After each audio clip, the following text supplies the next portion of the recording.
नमस्कार दोस्तों। आज हम एक ऐसे अगाध और अनंत भक्ति के सागर में डुबकी लगाने जा रहे हैं जिसका नाम स्मरण मात्र करने से अंतर आत्मा में ऊर्जा का संचार होता है और रोम रोम में पुलकित हो उठता है। आज का दिन अत्यंत मंगलमय है क्योंकि आज हम श्रवण करेंगे प्रभु श्री राम के अनन्य भक्त, असीम शक्ति के पुंज, अष्ट सिद्धि और नवनिधि के दाता और कलयुग के जागृत देवता श्री हनुमान जी की अलौकिक जन्म गाथा। श्रोताओं, हनुमान जी का चरित्र केवल एक पौराणिक गाथा नहीं बल्कि यह जीवन जीने की एक कला है। यह हमें सिखाती है कि अपार शक्ति होने के बावजूद विनम्रता कैसे बनी रहे और अटूट श्रद्धा के बल पर असंभव को संभव कैसे बनाया जाए। हम सब जानते हैं कि हनुमान जयंती के पावन दिन साक्षात महादेव ने पृथ्वी पर अवतार लिया था। पर क्या आपने कभी एकांत में बैठकर यह सोचा कि संपूर्ण ब्रह्मांड के स्वामी, जो काल के भी काल हैं, उन्होंने पृथ्वी पर आने के लिए एक वानर का ही रूप क्यों चुना? क्यों साक्षात बैकुंठपति भगवान विष्णु को अपनी सहायता के लिए एक वानर की आवश्यकता पड़ी और वह नन्हा सा बालक जिसने जन्म लेते ही हजारों मीलों दूर स्थित सूर्य को एक रसीला फल समझकर निगलने की चेष्टा की, उसके पीछे कौन सा दैवीय रहस्य छिपा था? आज की इस वीडियो में हम इन सभी गढ़ रहस्यों की परतों को खोलेंगे। यह कथा केवल एक कहानी नहीं बल्कि आपके जीवन के संकटों को हरने वाली एक संजीवनी है। शास्त्रों से मान्यता है कि जो व्यक्ति हनुमान जन्म की इस कथा को पूर्ण एकाग्रता और सच्चे मन से सुनता है, उसे हजारों यज्ञों का फल प्राप्त होता है। तो आइए अपने सांसारिक तनावों को त्याग कर अपना मन प्रभु के चरणों में अर्पित करें और इस पावन कथा का आनंद लें। श्रोताओं, किसी भी महान दैवी घटना की पटकथा वर्षों पहले लिखी जा चुकी होती है। हनुमान जी के पृथ्वी पर आगमन की नींव भी स्वर्ग के अत्यंत वैभवशाली और दिव्य दरबार में पड़ी थी। देवराज इंद्र का दरबार लगा हुआ था, जहाँ गंधर्व गान कर रहे थे और अप्सराएं नृत्य कर रही थी। वहाँ पुंजिका स्थला नाम की एक अप्सरा थी। वह जितनी लावण्यवती थी उतनी ही चंचल और नटखट भी थी। उसे अपने सौंदर्य और स्वर्ग की सुख सुविधाओं का थोड़ा अभिमान हो चला था। एक दिन स्वर्ग में एक दिव्य ऋषि पधारे। वे स्वर्ग के एक एकांत और शांत उपवन में एक महान ऋषि घोर तपस्या में लीन थे। उनकी जटाएं बड़ी हुई थी, उनका शरीर ध्यान की अग्नि से तप रहा था। पुंजिक स्थला वहाँ से गुजरी और उसने खेल खेल में उन ऋषि की शांति भंग करने की सोची। उसने वानरी की तरह अजीब अजीब आवाज़ें निकाली, पेड़ों पर उछल कूद की और उन पर छोटे छोटे कंकड़ फेंकने लगी। वो हंसते हुए ऋषि के उपहास कर रही थी। अचानक ऋषि का ध्यान टूटा। जैसे ही उन्होंने अपनी आंखें खोली, उनके नेत्रों से क्रोध की ज्वाला फूट पड़ी। एक तपस्वी का अपमान कोई साधारण बात नहीं था। ऋषि ने गरजते हुए कहा, हे अभिमानी अप्सरे, तूने अपनी चंचलता की सीमा लांघ दी है। तूने एक ऋषि की साधना का उपहास किया है और एक वानरी की तरह व्यवहार किया है। अतः मैं तुझे श्राप देता हूँ कि तू पृथ्वी पर एक वानरी के रूप में जन्म लेगी और वहीं अपना जीवन व्यतीत करेगी। श्राप सुनते ही पुंजिक स्थला का सारा अभिमान चूर चूर हो गया। उसे अपनी भूल का एहसास हुआ और वह फूट फूट कर रोने लगी। वो ऋषि के चरणों में गिर पड़ी और क्षमा की याचना करने लगी। हे मुनिवर, अज्ञानतावश मुझे यह अपराध हुआ। मैं स्वर्ग की कन्या हूँ। मैं पृथ्वी पर उस पशु रूप में कैसे रह पाऊंगी? कृपया मुझ पर दया करें। ऋषि का हृदय करुणा से भर गया। उन्होंने कहा, पुत्री, मेरा श्राप अब वापस तो नहीं हो सकता, लेकिन मैं तुम्हें एक उशाप देता हूँ। तेरा यह शाप वास्तव में जगत के कल्याण का कारण बनेगा। तू पृथ्वी पर वानर रूप में रहेगी, लेकिन तेरा मुखमंडल सदैव दिव्य रहेगा। जब तू साक्षात महादेव के अंश को अपने गर्भ में धारण करेगी और एक अत्यंत पराक्रमी पुत्र को जन्म देगी, तब तू इस श्राप से मुक्त होकर पुनः अपने स्वर्ग के रूप को प्राप्त करेगी। यही पुंजिक स्थला कालांतर में वानर राज कुंजर की पुत्री अंजना के रूप में पृथ्वी पर अवतरित हुई। पृथ्वी पर जन्मी अंजना कोई साधारण वानर कन्या नहीं थी। वह सौंदर्यशील और मर्यादा की प्रतिमूर्ति थी। उसकी भक्ति भावना शिव के प्रति इतनी प्रगाढ़ थी कि वह अपने अधिकांश समय महादेव की आराधना में ही व्यतीत करती थी। जैसे जैसे वह बड़ी हुई, उसके पिता राजा कुंजर को उसके विवाह की चिंता सताने लगी। उसी काल में सुमेरु पर्वत पर केसरी नाम के एक अत्यंत बलशाली और धर्मात्मा वानर का शासन था। केसरी अपनी वीरता के लिए तीनों लोकों में विख्यात थे। उन्होंने शंभ साधन जैसे क्रूर राक्षसों का वध किया था और अनेक ऋषियों को अभयदान दिया था। केसरी न केवल एक महान योद्धा थे, बल्कि वेदों के ज्ञाता और शिव भक्त भी थे। भाग्य का चक्र घूमा और राजा कुंजर ने अपनी पुत्री अंजनी का विवाह केसरी महाराज से कर दिया। दोनों का वैवाहिक जीवन अत्यंत सुखद और आदर्श था।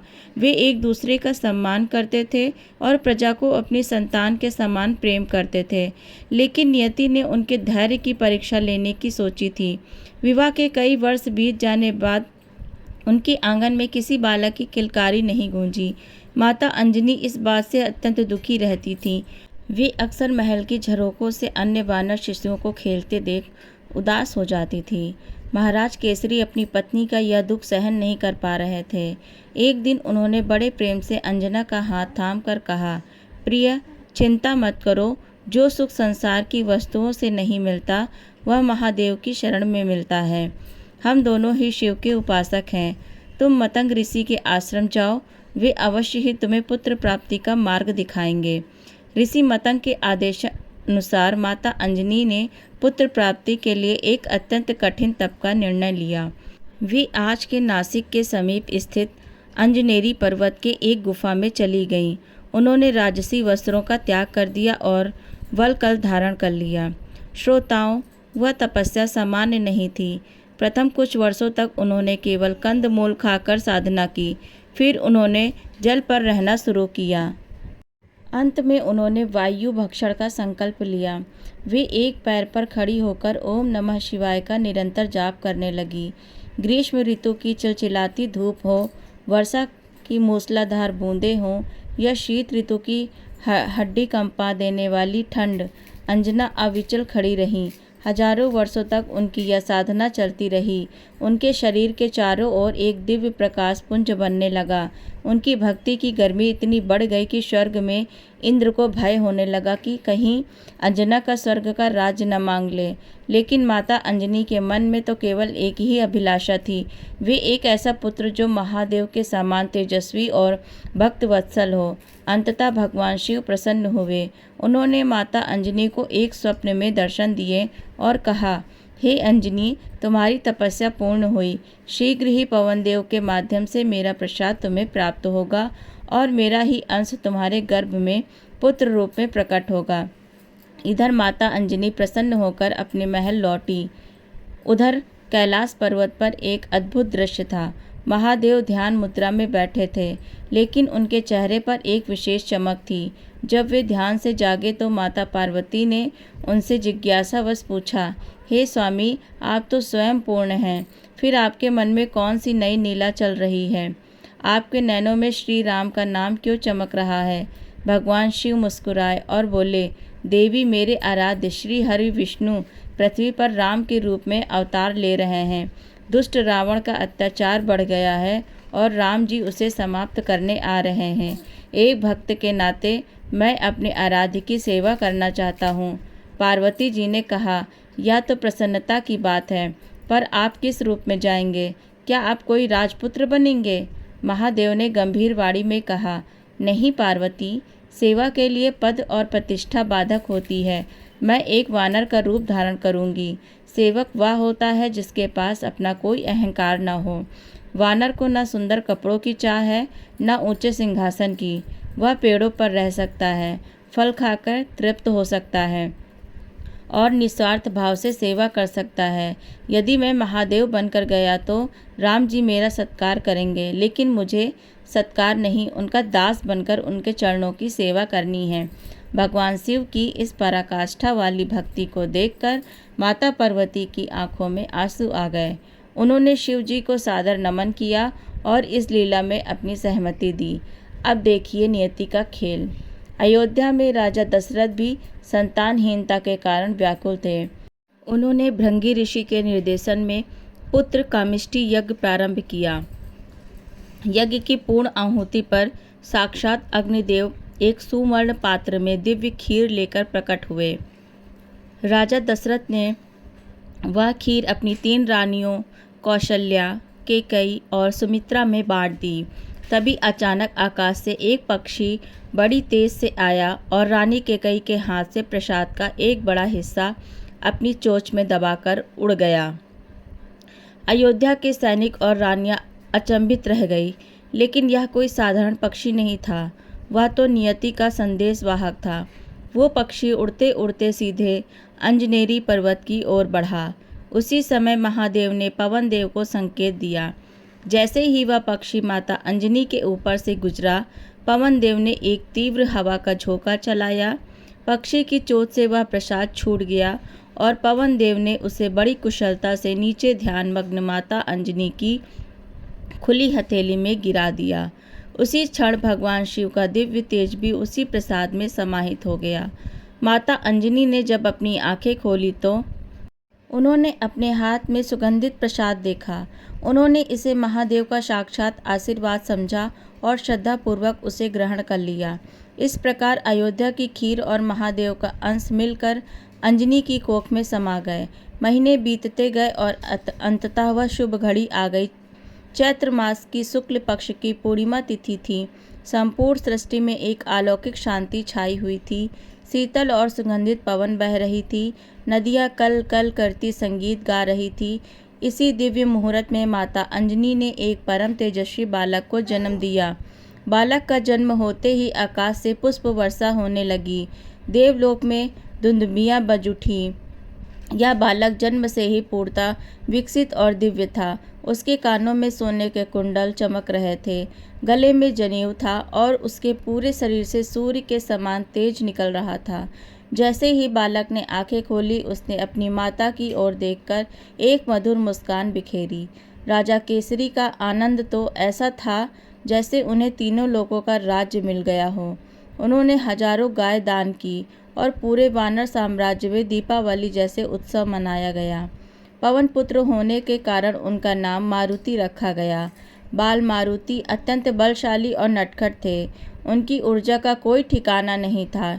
एक दिन की बात है, सूर्योदय का समय था।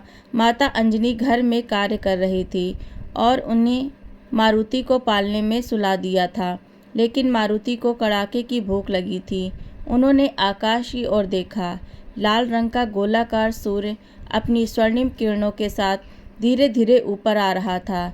नन्हे मारुति के कोमल मन को लगा कि वह कोई बहुत बड़ा मीठा और रसीला लाल फल है। उन्होंने सोचा कि यदि वे उसे खा लेंगे तो उनकी भूख तुरंत मिट जाएगी। बिना क्षण भर की देरी किए मारुति ने अपने पैरों पर जोर दिया और सीधे आकाश की ओर उड़ चले। उनकी गति बांस जैसी थी। वे बादलों को चीरते हुए वायुमंडल के परतों को पार करते हुए सीधे सूर्य की ओर बढ़ने लगे। उसी दिन ग्रहण का योग था। राहु नाम का राक्षस सूर्य को निगलने के लिए आ रहा था, लेकिन उसने देखा कि उनके पहुंचने से पहले ही एक छोटा सा वानर बालक सूर्य की ओर तेजी से बढ़ रहा है। राहु भयभीत होकर इंद्र के पास भागा और बोला, प्रभु, आपने तो मुझे सूर्य पर अधिकार दिया था, पर वहाँ तो कोई दूसरा ही सूर्य को निगलने जा रहा है। इंद्र आश्चर्यचकित रह गए। वे अपने श्वेत हाथी ऐरावत पर सवार होकर वहां पहुंचे।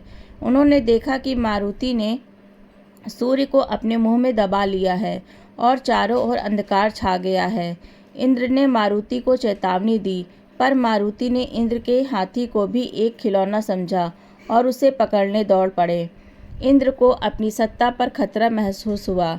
उन्होंने अपने सबसे शक्तिशाली अस्त्र वज्र से नन्हे मारुति पर प्रहार किया। वो वज्र सीधे मारुति की हनु अर्थात टुड्डी पर लगा। उस भयानक प्रहार से मारुति मूर्छित होकर पृथ्वी पर गिरने लगे। जब पवन देव ने देखा कि उनके निर्दोष और नन्हे पुत्र को इंद्र ने अपने वज्र से घायल कर दिया है, तो उनका पितृ हृदय क्रोध की अग्नि में जलने लगा। उन्होंने मूर्छित मारुति को अपनी बाहों में लिया और एक गहरी गुफा में जाकर बैठ गए। क्रोधवश पवन देव ने अपनी सारी शक्ति समेट ली और पूरे ब्रह्मांड की वायु को रोक दिया। श्रोताओं, जरा सोचिए, यदि हवा ही न रहे तो क्या होगा। क्षण भर में हाहाकार मच गया। मनुष्य, पशु, पक्षी श्वास लेने के लिए तड़पने लगे। वनस्पतियां सूखने लगी। देवताओं को भी दम घुटने लगा। पूरी सृष्टि का अंत निकट दिखने लगा। पवन देव के इस कोप को देखकर स्वयं ब्रह्मा जी, महादेव और विष्णु जी व्याकुल हो उठे। वे सभी मिलकर पवन देव की गुफा के पास पहुँचे और उनसे प्रार्थना की कि वे अपना क्रोध त्याग दे। ब्रह्मा जी ने अपने शीतल कर कमलों से मारुति का स्पर्श किया। स्पर्श पाते ही मारुति ऐसे जाग उठे जैसे कोई गहरी नींद से जागा हो। उबासी लेने की पुत्र को स्वस्थ देख पवन देव क्रोध शांत हुआ और उन्होंने पुनः वायु का संचार किया। इसके पश्चात सभी देवताओं ने मारुति को अपनी अपनी शक्तियाँ प्रदान की। सूर्य देव ने वर देते हुए कहा, मैं इस बालक को अपने तेज का 100वां भाग देता हूँ। मैं स्वयं इसका गुरु बनूंगा और इसे सभी शास्त्रों और विद्याओं का ज्ञान दूंगा। यमराज ने वर दिया, मेरा कालदंड इसे कभी स्पर्श नहीं कर पाएगा। यह सदैव रोगमुक्त और चिरंजीवी रहेगा।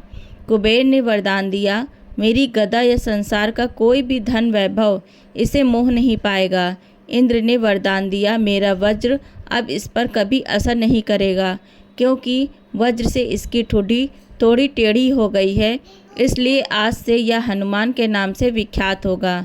ब्रह्मा जी ने वरदान दिया, यह अपनी इच्छा से रूप बदल सकेगा, मच्छर के समान छोटा और पर्वत के समान विशाल बन सकेगा। महादेव ने वरदान देते हुए कहा, यह मेरा ही अंश है, कोई भी अस्त्र शस्त्र इसका वध नहीं कर सकेगा। इसकी भक्ति अचल होगी और यह मेरे आराध्य राम का सबसे प्रिय भक्त बनेगा। दोस्तों, श्री हनुमान जी के जन्म की यह अद्भुत गाथा हमें जीवन का सबसे बड़ा पाठ पढ़ाती है। हनुमान जी के पास अपार बल था। वे देवताओं द्वारा सुरक्षित थे। वे बुद्धि के सागर थे, फिर भी उनके भीतर तनिक भी अहंकार नहीं था। उन्होंने अपनी सारी शक्तियाँ, अपना पूरा जीवन केवल एक ही ध्येय के लिए लगा दिया, राम काज। आज के इस तनावपूर्ण और स्वार्थी युग में जब हम छोटी छोटी समस्याओं से घबरा जाते हैं, तब हनुमान जी का स्मरण हमें अभयदान देता है। यदि आप भी अपने जीवन में किसी सूर्य जैसी बड़ी बाधा का सामना कर रहे हैं, तो हनुमान जी की शरण में जाइए। हनुमान चालीसा में कहा गया है, नाशय रोग हरे सब पीरा, जपत निरंतर हनुमत बीरा। हनुमान जी की यह कथा सुनने मात्र से घर की नकारात्मकता ऊर्जा नष्ट होती है, दरिद्रता दूर होती है और आत्मविश्वास में वृद्धि होती है। जो भक्त पूर्ण श्रद्धा से इस कथा को दूसरों के साथ साझा करता है, उस पर पवन पुत्र की असीम अनुकंपा बनी रहती है। आशा है कि हनुमान जन्म की यह विस्तृत और भक्ति रस से भरी कथा आपके हृदय को स्पर्श कर गई होगी। यदि आपको इस कथा पसंद आई है तो इस वीडियो को अपने मित्र परिजनों के साथ साझा करें। कमेंट बॉक्स में जय श्री राम और जय बजरंगबली जरूर लिखें, क्योंकि राम नाम के बिना हनुमान जी प्रसन्न नहीं होते। ऐसे ही दिव्य और आध्यात्मिक प्रवास में हमारे साथ बने रहने के लिए अपने इस चैनल को सब्सक्राइब करना ना भूलें। राम कृष्ण हरि, जय सिया राम, जय पवन पुत्र हनुमान, हर हर महादेव।